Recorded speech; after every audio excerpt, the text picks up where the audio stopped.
guys, today I'm with Eric Wang, head of BD at Analog. So Analog is a cross-chain communication protocol and Web3 data provider, and they just recently raised $16 million in their funding round. And they're also launching testnet that users can participate for airdrops. So a lot in store today that Eric is going to share, a lot of alpha, a lot of insights, and we're going to learn more about Analog in more details and also dive into things such as the products, go-to-market strategy, use of funding from the funding round that they just raised, and also future market outlook from Eric as well. All right, so shifting to you, Eric, can you introduce yourself and give us an introduction to Analog, please? Yeah, definitely. Hi, Sirada. As you guys might not know, but I've known Sirada for a little bit now, just meeting her in the various conference circles. So I'm really glad that she's kind of now doing this whole podcast series, and I get to kind of show our project while still kind of being able to have a nice conversation with her. But a little bit about myself. So I joined crypto at about 2018 after I dropped out of my PhD at Stanford to kind of focus on, I guess, something that I thought was a little bit more fast-paced. So my PhD was in chemistry, and I realized I didn't really want to be a professor, so decided to do something a little bit more interesting for my liking. So at the beginning, I did a startup in the crypto space. It didn't really work well, unfortunately. But then afterwards, that kind of led me to discover Parity, which is the company behind Polkadot. I eventually became the head of growth there, basically bringing new projects into the ecosystem. I left Parity at around end of 2022, but in the meanwhile, I was also working on a fund in Korea called ROK Capital, Rocket Capital. I was one of the co-founders, and that was a multi-strategy hedge fund that basically invested in both venture and secondary market. That ended up doing, I think, pretty well nowadays. I hear that everything is going very well with the fund, but I essentially left the fund shortly after I left Parity, and then I joined Analog thereafter. So around end of 2022-ish. And Analog is a really interesting company. So I joined Analog because I really like the vision of interoperability. So Polkadot as well is kind of in that interoperability space as well.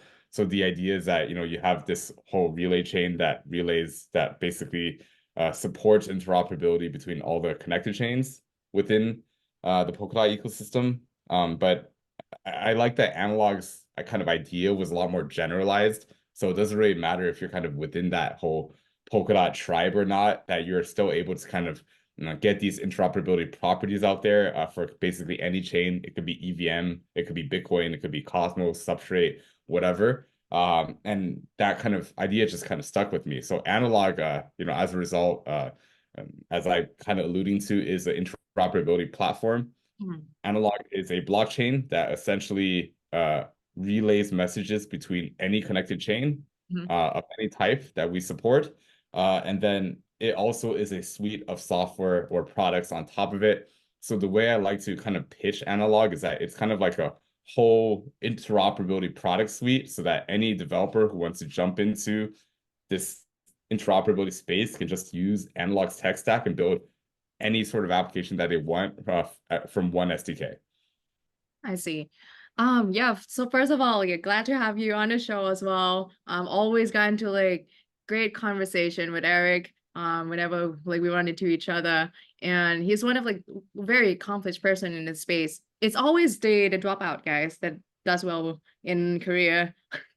See, that's a formula, guys. No, I would say I'm probably like one of the dropout failures, from Stanford, if anything, because usually when they think about dropouts, they think about like Elon Musk or like Mark Zuckerberg or something. But yeah, I mean, I think because my initial startup failed, I decided to kind of take the long journey to hopefully one day become successful. Now you're there. Now you're on track, launching airdrops now, building something awesome in the crypto space. See, you're like on the successful tier at the moment. And this is why I have you on the show. Such an honor to be here. Yes, definitely. It's always great to help show friends projects as well. And getting you to share a lot of insights that you don't get you share at formal conferences. So it's good to hear more of the story behind the scenes as well. And since I've known you for a while, like I know you guys like work hard behind the scenes and there's a lot going on. So can you share a bit more about like the problems that you guys are tackling with like interoperability, and what is Analog's mission and vision in the long run? Yeah, so the whole idea is that and I think this thesis is playing out right now as we speak. But the original thesis is that there's going to be a lot more blockchains and layer twos out there that come out. And as they come out, they need to be composable, right? Because if you're building an application or you're a user using application, generally speaking, only have access to one blockchain that that application belongs to, like where that set of smart contracts, right? And because like I think unlike Web2, in Web2 you see a lot of consolidation within these operating systems. For example, like there's Mac and Windows and a few Linux distros, and Linux distros are generally interoperable. In the crypto world, you don't really see that right now. I think there's going to be dedicated L1s or dedicated L2s for particular applications. And so because these applications need to interact with each other, there needs to be like a unified framework that kind of binds them together. And I think that's why the interoperability thesis these days is so strong. And I think analog from a technology is kind of built on a few principles. So the first principle is that, as I mentioned before, it's kind of a whole product suite, right? So it's kind of, you're a developer, you kind of go in, it's like plug and play, basically you build any application you want, but also that it's very generalizable in the sense that the infrastructure itself supports theoretically any blockchain. So for example, there's a lot of interoperability platforms out there that might not support Bitcoin, for example, because the cryptography of Bitcoin and the way Bitcoin is designed is very different from other blockchains, but it's something we're working on right now. Or they might not go beyond EVM chains, or they might only support layer twos, right?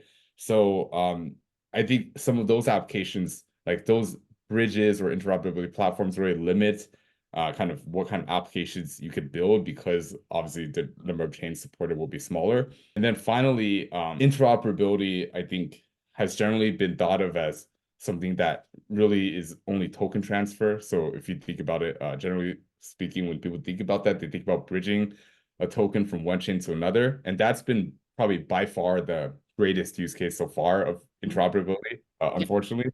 But we kind of wanted to educate people on the fact that that's not really the only thing you could do. You could really build way more powerful applications with interoperability, like generalized interoperability, than with just bridging, right?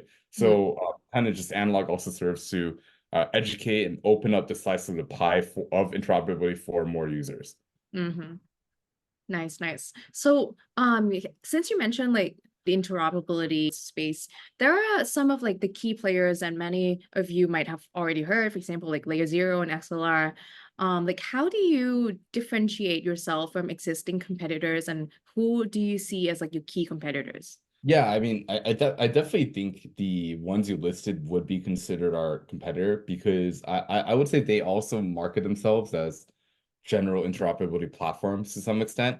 I would say, like, if at a very high level, the main advantage that we have is that we're looking at it from like just this full developer stack experience, right? So this plug and play experience.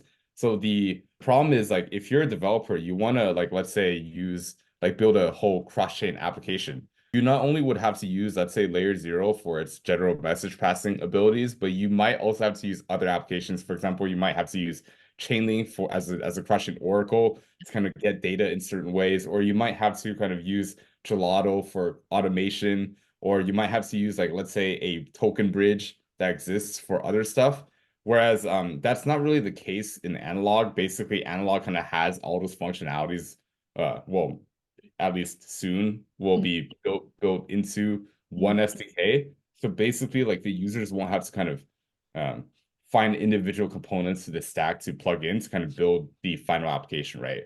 And I think like the market case for that is way larger, because users don't really want complexity. They want something simple and straightforward. And I think that's kind of ultimately what we provide that other people don't. Right. So you're planning to be like the one-stop destination, that people can just come to you guys and get everything all in one place, right? Yeah, correct. And also, like, I think the infrastructure itself has various technological differences between Axelar and Layer Zero. or Wormhole or all the other competitors that are out there. I think each infrastructure has its advantages and disadvantages. So for example, if you're like, let's say working with Layer 0 has like a Oracle and Relayer system that essentially allows them to, let's say you have an application, you're on two different, smart contracts on two different chains, and Oracle will essentially, I guess, aggregate that information, validate the information, and then a relayer will essentially relay that from one chain to another. And there's no blockchain behind Layer 0 at all. It's just kind of like a decentralized network, right? Or that kind of infrastructure, as an example, right? If you're a very large application, I think Layer 0 could be pretty good for what you're trying to do. Because in that case, because the Oracle and Relayer are customized, as in you could set which Oracle and which relayer you're using. Because you have a lot of resources, you could find the best Oracle, the best Relayer, set all that up, make it decentralized, and it will work very well. But if you're a smaller application, you're going to be out of luck because then there's no guarantees on maliciousness, on your Oracle and Relayer not working together, like app messages not sending, etc., or worse, like hacks, right? And so as an example, right, each infrastructure has different trade-offs, but Analog kind of serves as what we see as more of a middle ground in that it works for every sort of application, big or small, and that there's like guaranteed kind of security properties, et cetera, that takes into account basically the thought process of every sort of developer out there. I see, I see. Yeah, looking forward to see your launch soon, and definitely one player to keep an eye out for during this space. So can you share a bit more about your recent funding round? So recently you guys completed a $16 million funding round. So congratulations on that.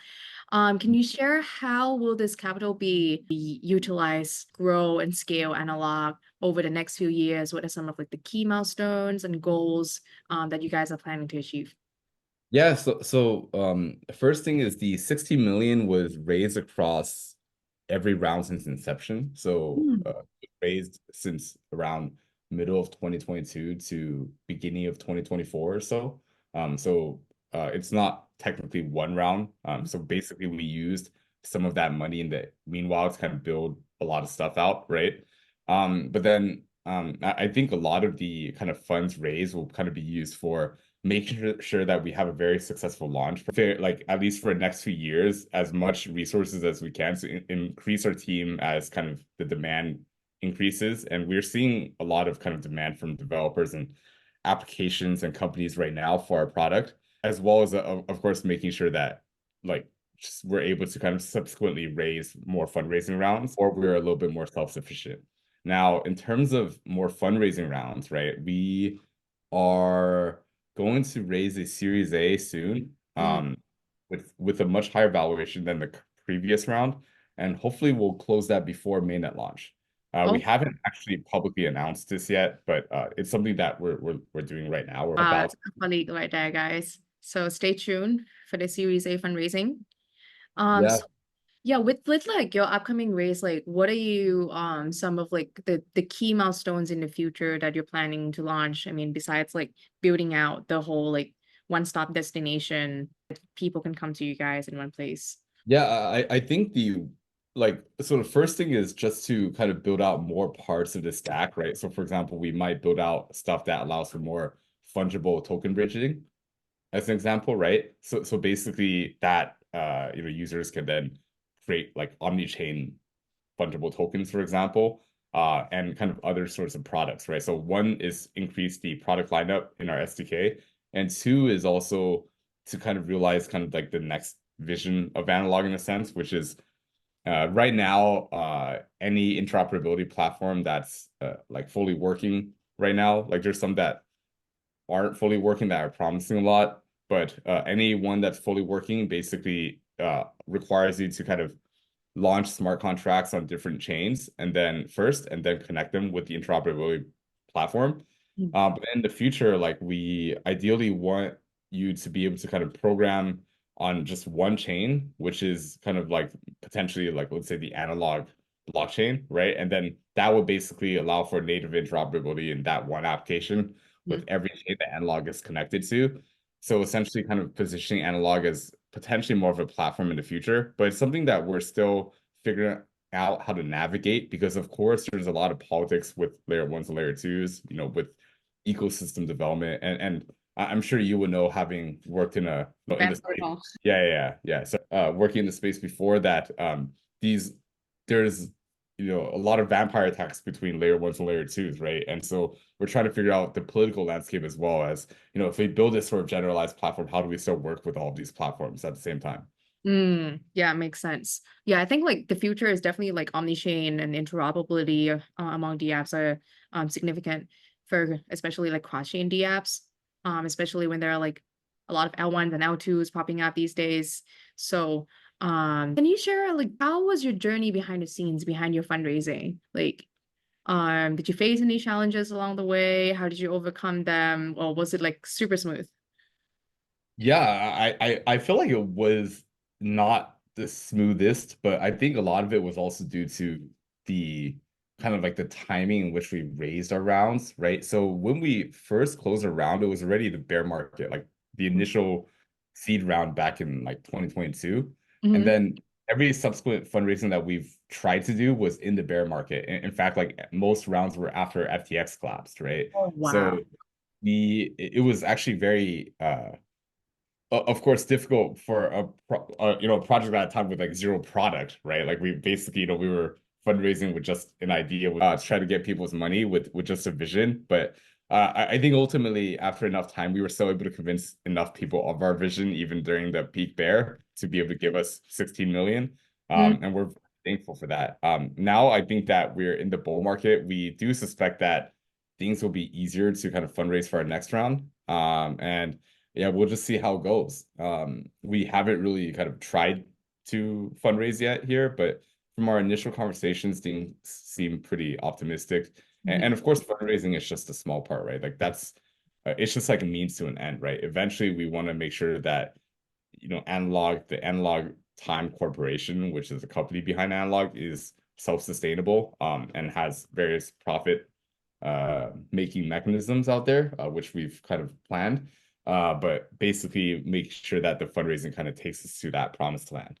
Mm, yeah, I think timing for the market of fundraising that matters too, right? Like yeah, raising in the bear versus raising in the bull. Many projects are like raising around this time. And you guys seem to get like really good valuation as well. Congratulations on that.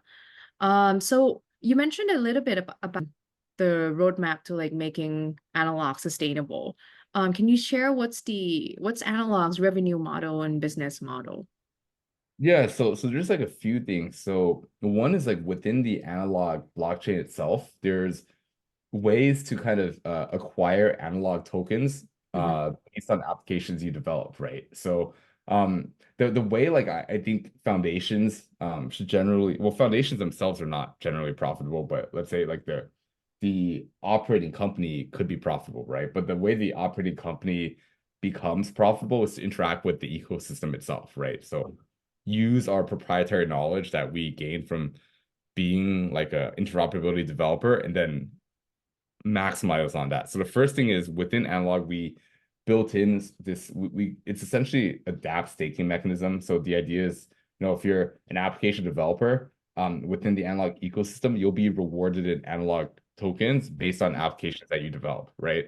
So that way you could basically get, if Analog in the future develops popular applications out there within our ecosystem, then we'll get basically rewards for developing that, right? It's essentially like a decentralized treasury, but a little bit more uh, automated, right? Because it's basically based on token stake towards an application. That's one thing, just building out these applications. I think two is obviously we will be like one of the largest token holders, and then there's ways that we'll kind of stake and obtain future rewards with analog tokens. And three is basically to kind of various more centralized initiatives to kind of bring in more profit models. So, for example, one thing that we're working on is a way for users to pay for crushing transactions with stable coins. Mhm. They like, let's say, because you don't really. So the problem with the crushing transaction is, if you really want to do it in a very decentralized way, you would have to pay with the source chain token. So for example, you're sending a message from Ethereum to Solana. You would have to pay ETH tokens, Solana tokens, and then analog tokens for relaying the message. So that's Mm, three different tokens that you need to hold. And there's a lot of complexity behind yeah. paying all of those, right? With like a model that we're designing, basically, then you only have to pay stablecoins on one chain, and then basically that will pay off all those gas fees on the back end. So analog will basically could basically create profit off that for you could say creating this environment for users to do that. Now there are some regulatory concerns behind this, but Mm, we're working on basically ways to kind of make that as decentralized as possible to kind of navigate around these concerns ideally. I see, I see. You guys also have like different gimmicks for like the main components, like time chain, analog watch, like proof of time. Like you guys have the theme of like the watch and like the time kind of it's like space and time. Like can you share what are like the main components of analog and how do they function each other in like a kind of like a broader picture? Yeah, so the analog itself is like has a blockchain called the time chain. So the time chain is basically a ledger that records basically cross-chain transactions, as well as it contains validators that provide security for these cross-chain ledgers, right? And then it also contains a validator set more externally facing that called chronicles that validate external messages and then basically relays them, right? So, every term that we use has its kind of own theme around time. Analog watch, of course, is time related as well. Analog watch, as an example, is a product built on top of analog that serves to essentially allow you to query data. So kind of like a watch, when you look at a watch, you can kind of get data. When you use analog watch, you can query data into your own blockchain. So it's similar thought process. Ah. But yeah, like because we called it analog, we just kind of wanted to make everything a time related theme.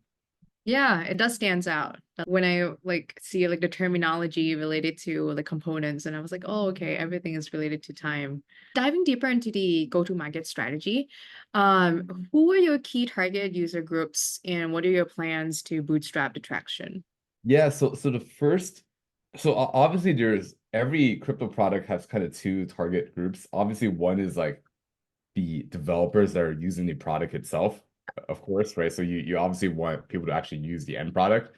Um, and for that, the idea is to kind of increase the slice of the pie for interoperability, educate people, especially in use cases that generally don't think about interoperability to use it. So right now, as I mentioned, the main segment of people who think about it are people who talk about bridging tokens, for example, but we are trying to basically branch out to other verticals, Mhm. right? And that's looking pretty successful so far. We've gotten a few dozen projects working with us already. And this is without like a fully dedicated kind of push to get more projects in.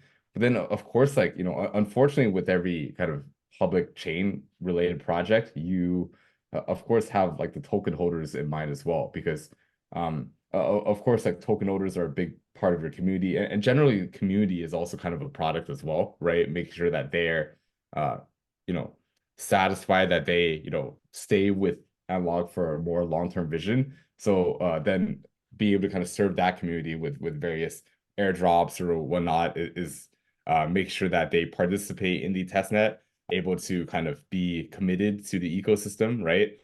We see this as a loop, of course if users do receive airdrops or tokens of various types, they'll be eventually more dedicated to the ecosystem, right? And that they'll kind of become more creators or users of applications themselves. So basically try to find out ways to kind of turn like let's say a potential token holder to a developer. Yep. And then ultimately we want to make it really sustainable. So basically have like every token holder be somewhat contributing to the analog ecosystem, whether as like a staking their tokens, whether they're doing governance related decisions or they're using or building applications themselves. I see. So let's go into like the different groups first. Like for the developers, like what are some of like the tools that you guys have that can benefit developers or make it easier for integration for developers? So Analog has basically Analog One SDK. So it's basically one SDK that contains multiple products inside that basically developers can use to build a cross-chain application. And currently it has two things. One is analog watch, which I mentioned before. It's kind of like Chainlink plus the graph, but Mm, cross-chain. So you could query data cross-chain. You could kind of index data to structure it in various ways using GraphQL and serve that data across to whatever chain you desire as well. So you don't need to just query that off-chain. You could also serve it, right? And then another product is the GMP SDK within the Analog One SDK. The GMP SDK essentially is something that pretty much every generalized interoperability platform has, but it essentially allows you to send cross-chain messages from one smart contract to another.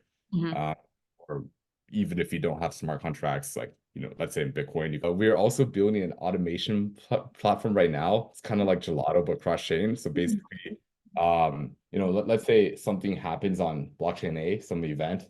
Mhm. Let's say like you track a wallet. Let's say you're tracking Donald Trump's wallet. Donald Trump has like Trump token or whatever, right? And then like let's say if Donald Tokens. Trump sells Trump token, then analog automation will be able to detect that, and then maybe on your chain you could then, I don't know, sell your Trump token as well, right? So that Mhm. way, like if Donald Trump dumps, then you're able to automatically dump on your side using your application as well. So just an example of how automation kind of allows you to kind of do cross-chain event related tracking. And I think this is something that actually nobody has really built yet. So we're pretty excited to unveil that in the future as well. That's really exciting. And I like your example of Trump tokens. That's fun. Yeah. Yeah, so I don't know if Donald Trump apparently holds $10 million worth of Trump-related meme coins. So he's a Oh my huge, God. I don't know if he's actually aware of that, but apparently his wallet address is pretty wealthy right now. Oh my God, that's funny. All right, so what about the like some of the launch partners? Can you share are there like some examples of like key partners that help you guys launch a product in terms of like go-to-market strategies? Like let's say other protocols. Yeah, as I mentioned, there's a few dozen dApps building on top of us right now. Amongst these dApps, we have a few very tight partners, and we have two JVs as well, like basically joint ventures with companies that we're familiar with, that are they're kind of working on more of the technical side, whereas we're working on more of like the go-to-market related side. So for example, on the JV side, we're working on a cross-chain swap as well as a NFT related application. And those are going to be, one of them is likely going to be launched maybe around next month. Mm, Can't reveal the details yet, but that's going to be on the incentivized testnet. It's going to be incentivized separately, I believe. And then we are going to hopefully get a bunch of NFT related stuff on top of Analog. It's going to be very exciting, I think. wow, you're working on a lot of stuff. So like so much insights and alpha from Eric today. What about like in terms of for the audience, how can the user get started to participate in the public testnet and how can they participate in future airdrops?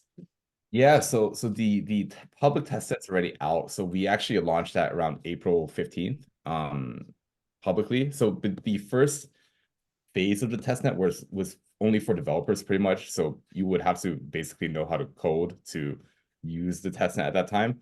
But as of how long ago was that? Like a week and a half or 2 weeks ago, we launched a like more for the community, like community quests and points, etc. We currently have about 1.76 million visiting users as of yesterday. We have a lot of users. We have something like just for example, for the incentivized like active accounts right now, we have over 200,000 active accounts that are actively participating, like basically finishing like quests, like uh, bringing in data, etc. We think these numbers are really, really good for only being live like on the community side for about 2 weeks. And I think that's only going to increase because our test net's going to last till like August or something at least. So we have like a long road ahead of us to kind of increase that user base. But in order to participate, it's very easy. So if you go to analog.one, on the right side, there will be a button that says testnet.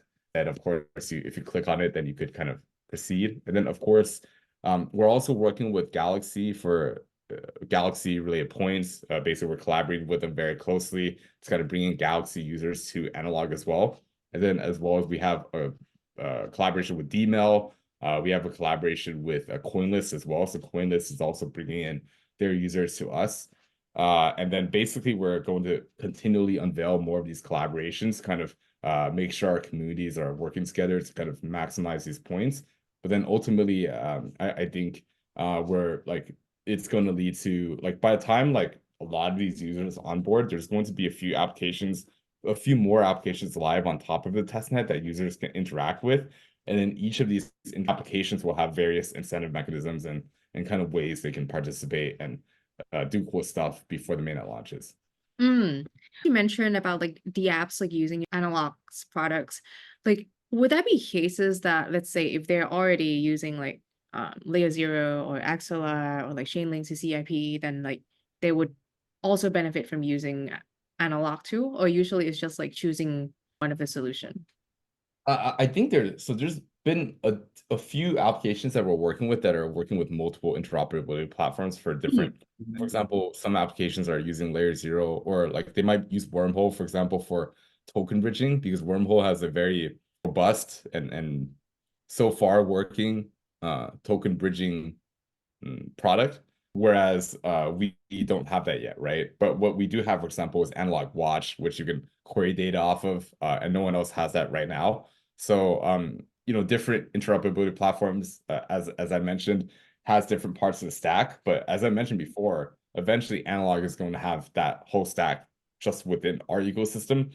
So eventually users won't even have to use multiple interoperability platforms to do different things, but they could just use Analog, right? But in the meanwhile, I think we support and encourage people to use whatever application platform they want to kind of do their use case as long as it works. If you're listening, so if you're developers, you can benefit from their tools.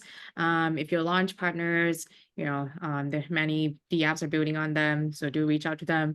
And if you're users, you have until August to participate in their airdrops, and also stay tuned for more of their recent updates. A lot of leaks coming from Eric today. Final questions before we go into the alpha leaks is, what's your future market outlook in terms of like the omni-chain and cross-chain interoperability? What is your view on the market?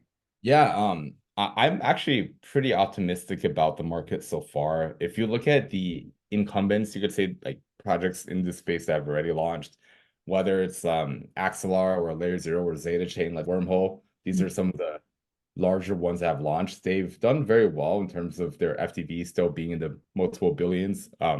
And some of them we feel like we have a comparable, if not larger, ecosystem already, and we're much earlier stage than a lot of these projects, right? And of course, like they have large communities as well. This gives us a large amount of confidence in the market outlook for interoperability that like I don't really want to comment on what analog token price or whatever. Obviously, that's determined by various factors that as a foundation, we don't like the foundation doesn't really want to interfere with. Like so far, these tokens seem to be highly utilized and the community seems to still believe there's an interoperability narrative for the foreseeable future. I think interoperability isn't like the hottest narrative right now, but it's still one of the hot ones, right? It's still relatively up there within the minds of community or VCs or whatnot. And I think it will continue to be so, especially as Layer Zero, for example, is launching. Layer Zero is probably the most well-known interoperability platform right now, right? But as they launch, I think a lot of community members will try to capture beta plays, various other interoperability platforms, and I think Analog will probably be one of them. Of course, eventually we want to be even bigger than Layer Zero, but I think we're trying to take baby steps towards that eventual goal, right? So I think the general outlook looking good for multiple interoperability platforms also benefits us from a beta perspective. Interesting point that you raised on it, like the beta perspective, because I mean, having worked in like VC and infra, a lot of the infra projects are actually gaining like the funding and higher valuations like from VCs as well, compared to like the apps. And you've seen over cycles that infra projects tend to withstand the market cycles a bit more, like going in bull and bear, usually is like the infra that, people might not view it as sexy as the apps or like some of like the DeFi protocol. But it's usually the infra that survived all these cycles and have tendency to be more sustainable with sticky traction, right? So I think it's a good prospect and outlook for infra projects in that aspect. Yeah, like interesting point that you raise on beta plays as well. I think so. Yeah, like, I think the problem with dApps is that most of these dApps are not that usable by themselves, but they're basically only usable by incentives, right? And so if these incentives kind of dry out, like then the use cases of those dApps kind of decrease as well. But with infra, it's a little bit more sustainable because you have like so many chances to become successful as an infrastructure, like because you could host many applications on top. And this is why like I think a lot of there's like as long as you kind of have continual supply of applications building, there's always going to be more ways that your infrastructure is going to be able to get attention and kind of survive bear markets, etc. Yeah, especially like so many like DApps got weed out over the last bear market, right? And you know the stronger ones would survive throughout the cycles, and many of the infra would stay. All right, so moving to last question. Alpha Leak, can you share some exclusive insights and alpha about upcoming developments or initiatives that our audience should keep an eye out for Analog, please? Yeah, so we currently are undergoing like the middle of the incentivized testnet, right? So I think first of all, like this will probably be our main focus in the coming few months, right? Just launching, as I mentioned before, launching a few applications. For example, that NFT application that I was alluding to, we might launch it sometime next month, right? I think that's gonna be really exciting because it's going to, besides Analog Watch, which is already on the testnet, it's going to be a much more end user usable application. That's one of our JVs that's going to be on there with incentives as well. So keep your eye out for that. We will hopefully position ourselves to do a public sale if things work out before the mainnet launch as well. I think that's going to be, if we do a public sale, maybe sometime in July. Fingers crossed that it will happen, but it might not, right? Like it just depends on many factors, including the market, how well our development goes, etc. But things are looking pretty smooth right now. So hopefully users can participate in a public sale. Look out for any more fundraising announcements or more partnerships. We are about to announce a partnership with a very large DeFi application that like a household name DeFi application that many of you guys will know. And basically they will be announced to use Analog's infrastructure for kind of various governance initiatives as well as kind of like other sort of cross-chain transfer related stuff. And I think that's going to kind of set a framework, such foundation for far more like of these good good DeFi applications being onboarded to Analog in the future. Wow, a lot in store, guys. So stay tuned on their channels and do subscribe for more alpha leaks and insights today. Thank you, Eric, so much for so much alpha, so much insights. Looking forward to future updates from Analog. Thank you so much for your time today, Eric. Thanks so much, Sirada. And yeah, I'll be watching your future episodes as well for your podcast. So hopefully everything goes well there. Yes, thank you. A lot in store, more insightful episodes to come. So stay tuned, guys. All right. That wraps up today's episodes. Hey. Bye.